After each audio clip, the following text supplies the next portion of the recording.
For today's video mga kaulam, at ito, tuturuan natin ang ating bunsong magluto ng kanyang baon. So, let's go! Yan nga pala guys, lalagyan nga pala natin ito ng mantika. Kalahati lang.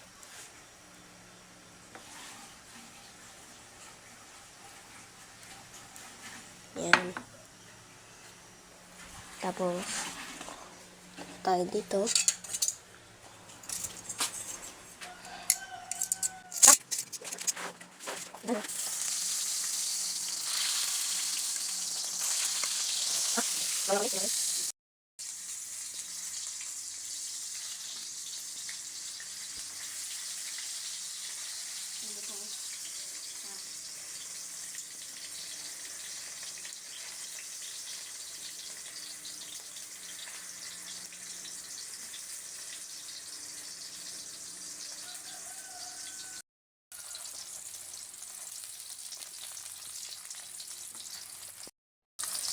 Ayan guys, maluluto na nga pala ang aking baon.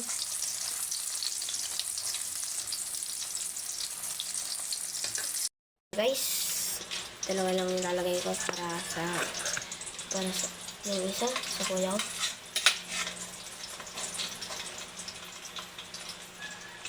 Tiyan! Saan ko ilalagay? Sa gitna. Gitna. So, yan, lalagyan natin ng yung ketchup sa gitna.